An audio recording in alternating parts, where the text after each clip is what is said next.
Hello friend, welcome back to my channel. তোমরা সবাই কেমন আছো? আশা করি তোমরা খুব ভালো আছো আর আমিও খুব ভালো আছি। তো আমি আবার চলে এসেছি আবার রান্নার রেসিপি নিয়ে। আজকে রেসিপিটা কি হতে চলেছে তো চলো সেটা তোমাদেরকে বলা যাক। এটা হচ্ছে করলার পাতার বড়া। তো করলার পাতার বড়া কিভাবে বানাতে হয় বা কী উপকরণ দিয়ে বানাতে হয় সেটাই আজ তোমাদের সঙ্গে আমি শেয়ার করতে চলেছি। তো বড়াগুলো দেখে নাও কত সুন্দর দেখতে হয়েছে। এটা হচ্ছে তেতো পাতার বড়া।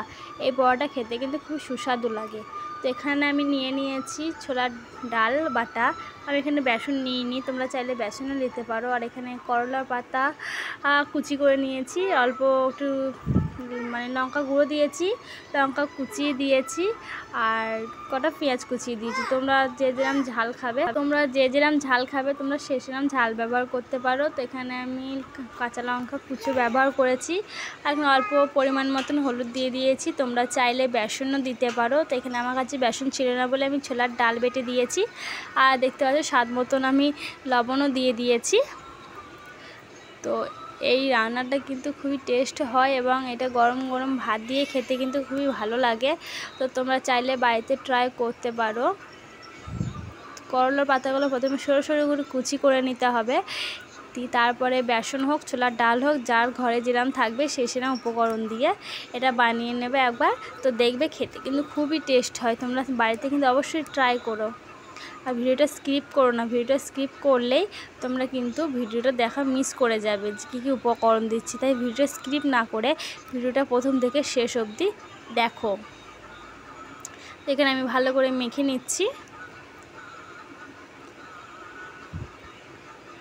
তো দেখতে পাচ্ছি এখানে আমি ভালো করে মেখে নিয়েছি, মাখা প্রায় শেষ। আর কড়াইয়ে আমি তেল দিয়ে দিয়েছি, কারণ আমাদের বাড়িতে তো উনুনে রান্না হয়। তো এখানে আমি মাখিয়ে নিয়েছি, তারপরে মাকে বললাম চলো তুমি ভেজে নাও। মা এদিকে কড়াইয়ে সব বড়াগুলো দিচ্ছে এক একে সাইজ করে। তো বেশি তেল দেবে না, বেশি তেল দিলে কিন্তু বড়াটা টেস্ট হবে না। অল্প তেল দিয়ে পরিমাণ মতন তেল দিয়ে ভাজতে হবে যাতে খেতে অনেক সুস্বাদু হয়।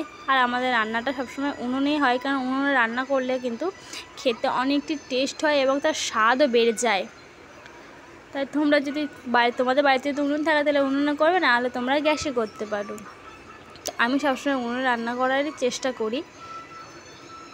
দেখো বড়াগুলো দিয়ে দিয়েছি, এদিকে 10-15 মিনিট হয়ে গেছে। তারপরে দেখো বড়াগুলো আমি উল্টিয়ে নেব। বড়াগুলো উল্টিয়ে নিয়েছি, ভালো করে বড়াগুলো ওলট-পালট করে ভেজে নেব। আর বড়াগুলো কিন্তু হালকা কাঁচা কাঁচা করে ভাজলে হবে না, একবার লাল লাল করে ভাজতে হবে। মানে একবার লাল লাল খড়ি খড়ি ভাজতে হবে, তবেই খেতে কিন্তু ভালো লাগবে। আর হালকা করে ভাজলে কিন্তু তেতোটা বেশি লাগবে, আর খড়িয়ে লাল লাল করে ভাজলে কিন্তু অতটা তেতো লাগবে না। তো এদিকে দেখতে পাচ্ছ আমি বড়াগুলো ভাজছি এবং লাল লাল করে ভাজা হয়ে এসছে।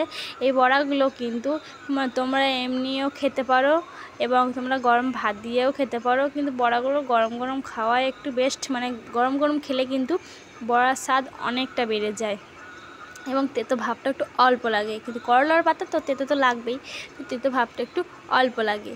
তো এখানে আমি ভালো করে লাল লাল করে ভেজে নিয়েছি। আমি কিন্তু বারবার বলছি করলা পাতাগুলো কিন্তু লাল লাল করে ভাজতে হবে, তবে খেতে কিন্তু অনেক সুস্বাদু হবে। তো তোমরা চাইলে বাড়িতে ট্রাই করতে পারো। তো দেখো আমার বড়াগুলো সব ভাজা প্রায় কমপ্লিট। কত সুন্দর দেখতে হয়েছে, দেখেই তো আমার জিভে জল আসছে। তো দেখো বড়াগুলো কি সুন্দর লাল লাল করে এবং গোল গোল করে ভেজে নিয়েছি।